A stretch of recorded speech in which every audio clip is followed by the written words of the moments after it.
Morning my dear students. आप class 12 बेटा हम लोग फिजिक्स क्लास में वैद्युत चालन यानी इलेक्ट्रिकल कंडक्टर चैप्टर पढ़ रहे थे, जिसमें से हम लोगों ने काफ़ी कुछ पढ़ लिया था वीडियोस में और हमने पीडीएफ भेज दी, आप लोगों ने लिख भी लिया है, ठीक है ना। तो बेटा उसी के जस्ट आगे हम बात कर रहे हैं। आप चैप्टर में जो है वैद्युत ऊर्जा तथा शक्ति की, किसकी, इलेक्ट्रिक एनर्जी एंड पावर, वैद्युत ऊर्जा तथा शक्ति।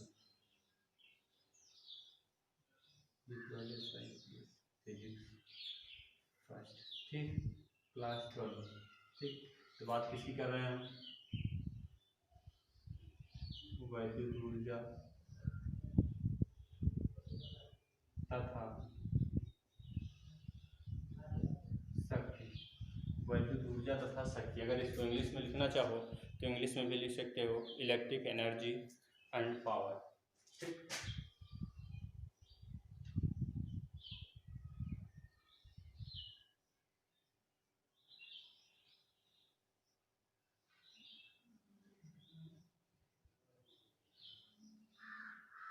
इलेक्ट्रिक एनर्जी एंड पावर, वैद्युत शक्ति, ठीक, या वैद्युत ऊर्जा। तो बेटा आप लोग पढ़े थे मुक्त इलेक्ट्रॉनों के विषय में, थोड़ा सा पढ़े थे, यानी कि हम सभी लोग जानते हैं या हम सभी लोगों ने पढ़ा है, जब किसी तार के सिरों को बैटरी से जोड़ा जाता है, जब किसी तार के सिरों को बैटरी से जोड़ा जाता है तो उसमें से मुक्त इलेक्ट्रॉन अपवाह वेग से या अनुगमन वेग से प्रवाहित होने लगते हैं और वे उस परिपथ में लगातार या बारंबार उसमें उपस्थित धन आयनों से टकराते रहते हैं।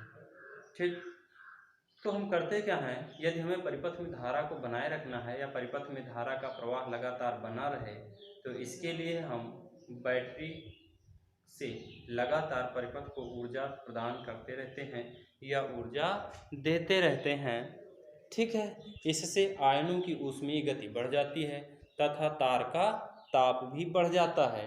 बात समझ रहे हो, जिससे बैटरी द्वारा ली गई ऊर्जा क्या होती है, ऊष्मा में बदल जाती है और इसका उपयोग हम विभिन्न उपकरणों को चलाने में करते हैं, जैसे हीटर हो गया, रोस्टर हो गया, ठीक है ना, इस्त्री यानी कपड़ों में प्रेस करने की मशीन, ठीक है ना, पानी गर्म करने की बिजली की छड़, सोलर आदि। ठीक, यहाँ तक है।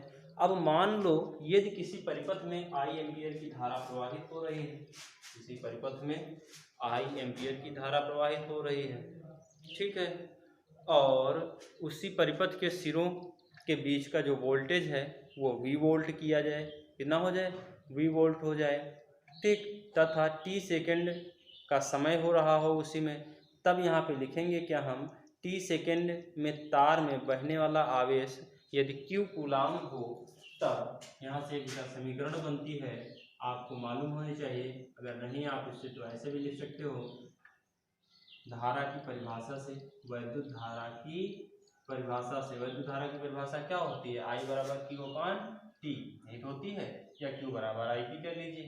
तो यहाँ से क्या लिख सकते हो तुम, वैद्युत धारा की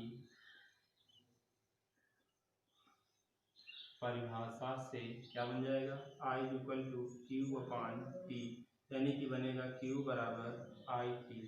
ये निकल करके आ जाता है यहाँ से आपकी एक इक्वेशन, Q बराबर कितनी हो गई, IT हो गई। अब बेटा यदि हम इसी चालक को एक Q कूलाम आवेश को V वोल्ट विभवांतर पर तार के एक सिरे तक दूसरे, मतलब तार के एक सिरे से दूसरे सिरे तक ले जाने में W जूल कार्य करना पड़ता है, ठीक है ना। यदि इसी विभवांतर Q को तार के एक सिरे से दूसरे सिरे तक ले जाने में यदि W जूल कार्य करना पड़े, तो लिखोगे यहाँ से, यदि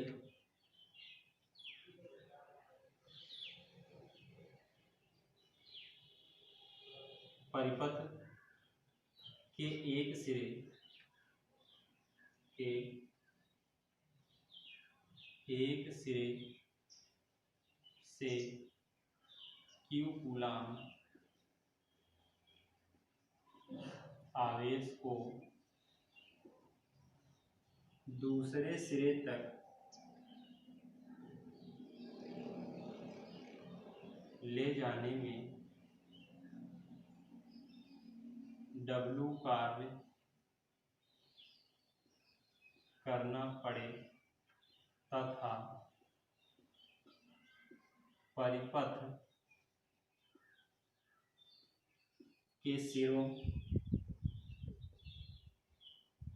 का विभवांतर V हो, तब W बराबर V इंटू क्यू कितना जूल। ठीक, अभी आपने क्या लिखा था, अभी भी आपने लिखा था ना कुछ, क्या लिखा था, Q बराबर IT लिखा था ना। तो जब Q बराबर IT आपने लिखा है तो यहीं पे आप जो है Q की वैल्यू पुट कर दीजिए। तो जैसे Q की वैल्यू पुट करोगे तो W बराबर कितना हो जाएगा, VIT जूल, ये निकल के आ गया।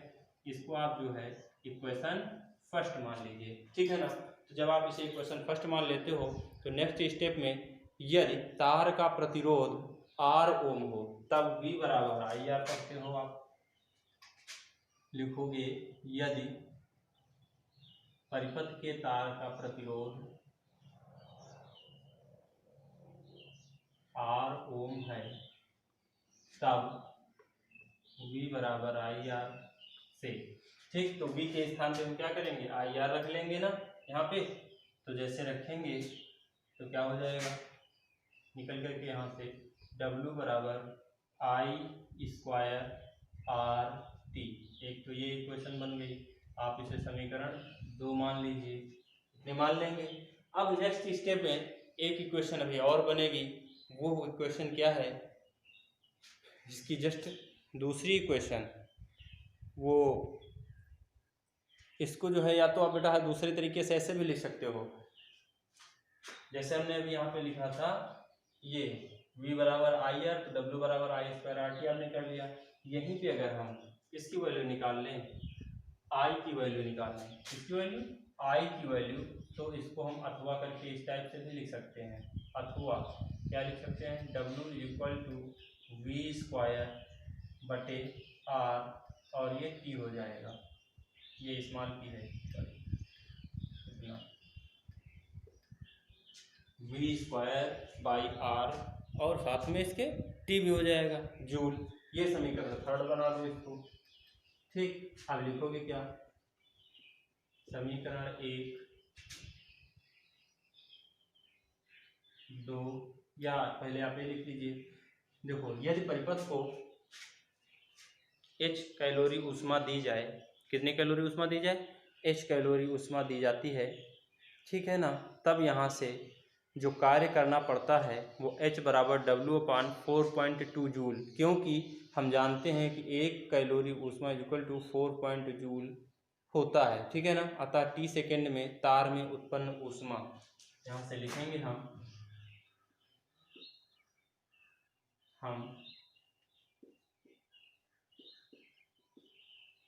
जानते हैं कि, अब क्या जानते हैं, 1 कैलोरी ऊष्मा इक्वल टू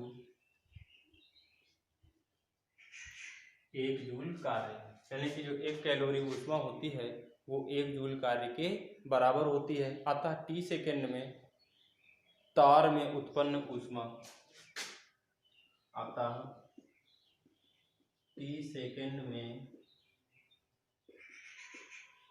तार में उत्पन्न ऊष्मा, तो H बराबर W/4.2, और समझ में आ गई ना यहाँ से कितनी कैलोरी, ये निकल के आ जाएगी यहाँ से। अब लिख सकते हो तुम समीकरण 1 का मत 2 और 3 से, क्या समीकरण 1 2 और 3 से निकल के आएगा, देखिए यहाँ से H बराबर, इसी समीकरण में W की वैल्यू रख दो, तो 1 की वैल्यू कितनी थी यहाँ से, जो समीकरण VI थी, यानी कि H बराबर हो जाएगा VIT बटे 4.2 जूल।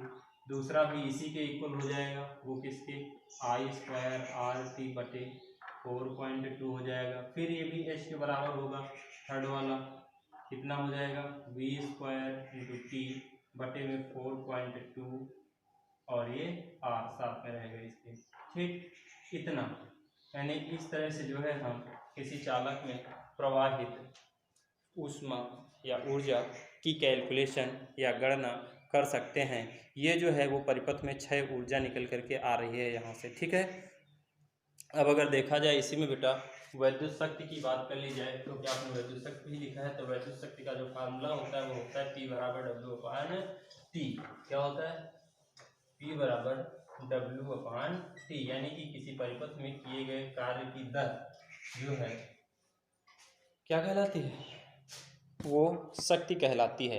यानी कि किसी वैद्युत परिपथ में ऊर्जा के क्षय होने की दर, किसी परिपथ में ऊर्जा के क्षय होने की दर वैद्युत शक्ति कहलाती है। ठीक है ना, और इसे P से प्रदर्शित करते हैं। किससे प्रदर्शित करते हैं? P से प्रदर्शित करते हैं। इसका फॉर्मूला होता है P equal to W upon T। बात समझ में आ रही है ना? P बराबर W अपान T। तो यहाँ से जो है आप W कई फॉर्मूले बन जाएंगे यहाँ से। जैसे अभी आपने लिखा था एक W बराबर VIT, लिखा था कि नहीं लिखा था? लिखा था ना एक फॉर्मूला यहाँ से। तो W बराबर VIT एक लिखा था, ये समीकरण। दूसरा वाला लिखा था आपने W equal to I square RT, ये दूसरा समीकरण था। इसके बाद एक आपने तीसरा समीकरण लिखा था, वो कौन सा था? V स्क्वायर बटे R, और यहाँ से इंटू में T, ये तीसरा समीकरण था। अगर W की वैल्यूज यहाँ पर भी रख दी जाएं तो जो इसकी वैल्यू निकल करके आएंगी वो भिन्न भिन्न वैल्यू होंगी। देखो, जैसे समीकरण 1 से रखोगे तो P बराबर कितना हो जाएगा? V I इंटू टी बटे टी, टी से टी कैंसिल हो जाएगा तो P बराबर कितना हो जाएगा? V I आएगा कि नहीं आएगा? ठीक, अगर दूसरे वाले से स्टेप पे, ये समीकरण 1 से था, अब अगर समीकरण 2 से इसको करोगे तो बन जाएगा P बराबर I स्क्वायर आर टी, और बटे में कितना हो जाएगा? स्मॉल टी से टी कैंसिल, तो P बराबर कितना हो गया? I square R. ठीक, इसी प्रकार से अगर थर्ड समीकरण से लिया जाए तो P बराबर V स्क्वायर बटे में R और इंटू में T, फिर इंटू में हो जाएगा T, T से T कैंसिल हो जाएगा, तो P बराबर V स्क्वायर और बटे में R बनेगा। ठीक, अब अगर इसके शक्ति की बात की जाए, यानी कि सॉरी शक्ति तो लिखा ही है, इसके मात्रक की कैलकुलेशन यानी बात की जाए तो इसका मात्रक क्या होगा? शक्ति का मात्रक, देखिए शक्ति का मात्रक जो है वो वाट से प्रदर्शित किया जाता है। किससे प्रदर्शित किया जाता है? वाट से प्रदर्शित किया जाता है। अगर मात्रक की बात की जाए यहाँ से, तो जो शक्ति का मात्रक है वो अगर कॉमनली देखा जाए तो वाट होता है, लेकिन यहाँ से 1 वाट इक्वल टू होता है 1 जूल प्रति सेकेंड। क्या होता है? 1 जूल प्रति सेकेंड। अंडरस्टैंड? और अगर दूसरे शब्दों में भी लिखना चाहो तो यहाँ से P का इस स्थान, इससे क्या मात्रक निकल करके आ जाएगा? वोल्ट, और इंटू में हो जाएगा एम्पियर। बात समझ रहे हो ना? अगर इससे निकालोगे तो एम्पियर स्क्वायर ओम हो सकता है यहाँ से। ठीक है ना? एम्पियर स्क्वायर ओम बन जाएगा यहाँ से। अगर इधर से निकालोगे तो V स्क्वायर बटे कितना है? R। तो देखो V स्क्वायर वोल्टेज है, V का विभवांतर है, विभवांतर की मात्रा क्या होता है? वोल्ट, और ओम, है ना? तो वोल्ट प्रति ओम भी लिख के दे सकता है। तो इस तरह से भिन्न भिन्न मात्रक हो जाएंगे इसके। ठीक है ना? चलिए बस आज की वीडियो में इतना ही, आगे फिर नेक्स्ट वीडियो में बात करते हैं।